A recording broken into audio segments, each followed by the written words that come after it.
Amém.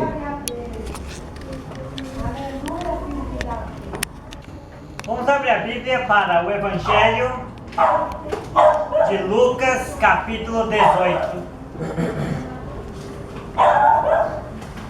Lucas, capítulo 18.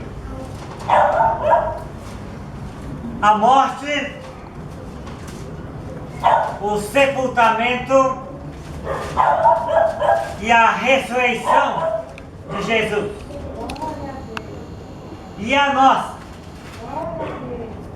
nossa morte, nosso sepultamento e a nossa ressurreição com Jesus. Amém. Jesus não era como a maioria de nós, que tentamos às vezes, a todo custo, evitar falar sobre a nossa própria morte. Não, Jesus não era assim.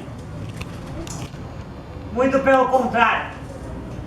Jesus, por várias vezes, estando a sós com seus discípulos, ele predisse a sua morte.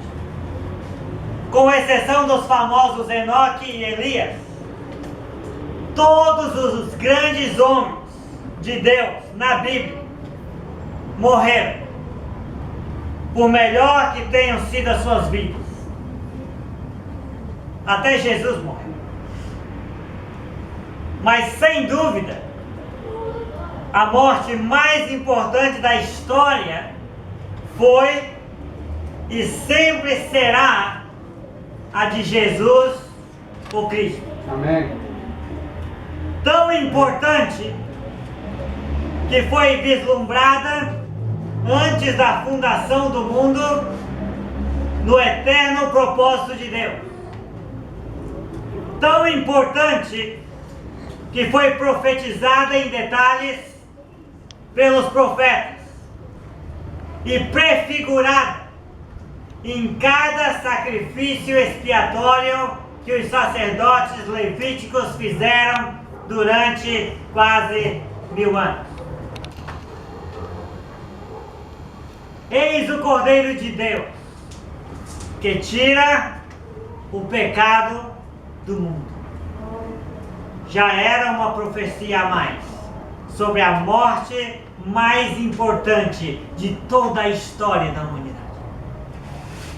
Porque a morte de Jesus é a mais importante de todas as outras mortes que já aconteceram ou que vêm acontecer. Por causa da vida que ele viveu entre nós, das promessas que nos fez acreditar e do efeito duradouro do seu sacrifício. Amém? Como pensar e entender a morte dele pode nos ajudar quando tivermos também que enfrentar a nossa própria partida. A morte mais importante também é acompanhada do sepultamento mais importante. Não importa quantas pessoas foram ver o astro que morreu, o sepultamento mais importante da história, haviam poucas pessoas. Foi o de Jesus. E o sepultamento mais importante da história foi acompanhado do maior acontecimento histórico, a ressurreição do Filho de Deus. Afinal, o que nós ganhamos com a morte de Jesus? O que nós ganhamos com o sepultamento de Jesus? E afinal de contas, o que nós ganhamos com a ressurreição de Jesus? É sobre isso que eu quero que cada um pense hoje individualmente. Lucas 18, versículo 31 a 34, diz sobre Jesus, o que Jesus disse sobre a sua morte. sobre a morte dele. Lucas 18, 31 a 34. Tomando consigo os 12, disse-lhes Jesus: eis que subimos para Jerusalém, e vai cumprir-se tudo quanto está escrito por intermédio dos profetas no tocante ao Filho do Homem. Pois será ele entregue aos gentios, escarnecido, ultrajado e cuspido. Você já foi cuspido na cara por alguém? E depois de o açoitarem, tirar-lhe-ão a vida. Mas ao terceiro dia ressuscitará. Eles, porém, nada compreenderam acerca destas coisas, e o sentido destas palavras era-lhes encoberto, de sorte que não percebiam o que ele dizia. Mas não é o nosso caso. Não é o nosso caso agora. Então, o que Jesus disse sobre a sua morte? Jesus deixou claro que havia de morrer, mas que sofreria muito antes de chegar ao fim. Ele, Jesus, era consciente da sua morte o tempo todo. Agora, Jesus, ele sabia exatamente onde ele morreria. Jerusalém. Por que ele passaria por aquilo? Para que se cumprisse as Escrituras. Por quem ele seria entregue? Pelos principais sacerdotes aos romanos. E ele sabia os sofrimentos em detalhes que ele havia de passar. Ele seria escarnecido um tanto. Ele seria ultrajado outro tanto. Ele seria cuspido. E eu tenho certeza que você assistiu o filme A Paixão de Cristo e viu o que significa ser açoitado. Jesus sabia que ele iria passar. E o método final, ele também sabia, a cruz. Então, o que Jesus disse sobre a sua morte, nós não podemos dizer sobre a nossa. Mas do mesmo modo que Jesus, nós podemos ser conscientes o tempo todo da brevidade da nossa existência aqui na Terra. E consciente o tempo todo da brevidade da nossa existência, nós podemos então começar a fazermos as escolhas mais corretas a cada dia. Amém? Amém. Eu espero que hoje você faça alguma escolha por Jesus. Marcos capítulo 14, versículo 3 a 9. Voltando ao livro da Bíblia, Marcos capítulo 14, versículo 3 a 9. Então Jesus também falou sobre o seu enterro. Jesus sabia que ia acontecer, como ia acontecer, e ele também falou sobre o seu enterro ou sepultamento. Marcos 14, 3 a 9. Estando ele em Betânia, reclinado à mesa, em casa de Simão o leproso, veio uma mulher trazendo um vaso de alabastro com um preciosíssimo perfume de nardo puro. E quebrando o alabastro, derramou o bálsamo sobre a cabeça de Jesus. Indignaram-se alguns entre si e diziam: para que este desperdício de bálsamo? Porque este perfume poderia ser vendido por mais de 300 denários e dar-se aos pobres. Aí murmuravam contra ela. Mas Jesus disse: deixai-a, porque a molestais. Ela praticou boa ação para comigo, porque os pobres sempre os tendes convosco, e quando quiserdes podereis fazer-lhes o bem, mas a mim nem sempre me tendes. Ela fez o que pôde, antecipou-se a ungir-me para a sepultura. Em verdade vos digo, onde for pregado em todo o mundo o Evangelho, será também contado o que ela fez para a memória sua. Está vendo que Jesus também falou sobre o seu enterro ou sepultamento. Ele sabia que o seu corpo devia ser preservado, embalsamado, perfumado e envolto em faixas segundo o costume da época. Ele sabia que ele não ficaria para sempre com aquelas pessoas que ele amava. Então, quando o nardo puro foi derramado sobre ele,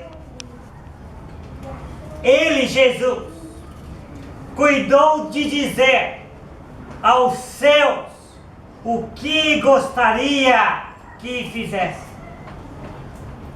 Então Jesus escolheu em vida aqueles que devessem cuidar do seu funeral. Ele sabia que o seu sepultamento deveria servir aos propósitos divinos. Amém? E nós que ainda estamos vivos, podemos comunicar o que desejamos que seja feito quando partirmos. Amém? Assim nós vamos estar seguindo o exemplo de Jesus. Agora, Jesus profetizou sua própria ressurreição ao terceiro dia da sepultura. Amém? Abre sua Bíblia comigo em João 16, João capítulo 16, versículo 16 a 22.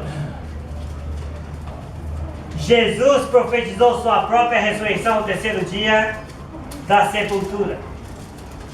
João 16, 16 a 22. Ele disse aos seus apóstolos: um pouco, e não mais me vereis.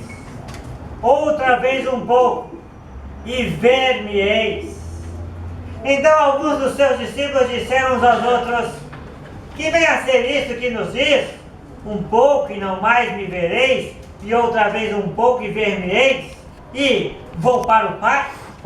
Diziam, pois, que vem a ser esse um pouco. Não compreendemos o que quer dizer. Percebendo Jesus que desejavam interrogá-lo, perguntou-lhes: indagais entre vós a respeito disto que vos disse? Um pouco e não me vereis, e outra vez um pouco e ver-me-eis? Em verdade eu vos digo, que chorareis e vos lamentareis, e o mundo se alegrará. Vós ficareis tristes, mas a vossa tristeza se converterá em alegria. Amém. A mulher, quando está para dar a luz, tem tristeza, porque a sua hora é chegada. Mas depois de nascido o menino, já não se lembra da aflição, pelo prazer de que tem de ter nascido ao mundo um homem. Assim também, agora vós tendes tristeza, mas outra vez vos verei. O vosso coração se alegrará, e a vossa alegria ninguém poderá tirar. Amém? Jesus profetizou sua própria ressurreição no terceiro dia da sepultura. A morte e o sepultamento de Jesus foi contrastante no dia, porque uns, por mais incrível que pareça, uns se sentiram muito felizes que Jesus morreu e foi sepultado, e para outros, simplesmente, o mundo desabou sobre as suas cabeças. Mas a alegria tomaria conta daqueles corações novamente. A ressurreição de Jesus trouxe-nos todas as certezas de que a morte física pode sim ser superada. Amém. A morte física pode sim ser vencida pela esperança da ressurreição. Amém. Jesus, com a sua ressurreição, nos trouxe todas as certezas de que ela, a morte física, não é invencível como parece. Jesus está vivo. Amém. Amém? Amém. Jesus mesmo disse: eu sou a ressurreição e a vida. Quem crê em mim, ainda que morra, viverá. E aquele que vive, todo aquele que vive e crê em mim, não morrerá eternamente. O homem que trouxe Lázaro à vida e devolveu a viúva de Naim e a Jairo, seus filhos vivos, não podia deixar-se vencido. Não podia deixar ele de ressuscitar tão gloriosamente como fez. As profecias de Jesus sobre ele mesmo se cumpriram à risca. Sua ressurreição comprova sua autoridade sobre as nossas vidas. Amém? E o que a morte, o sepultamento e a ressurreição de Jesus tem a ver comigo? O que a morte de Jesus há 2000 anos atrás, o seu sepultamento há 2000 anos atrás e a sua ressurreição há 2000 anos atrás tem a ver comigo hoje, aqui e agora. Abra sua Bíblia em Romanos 6, 3 a 7. Em Romanos, capítulo 6,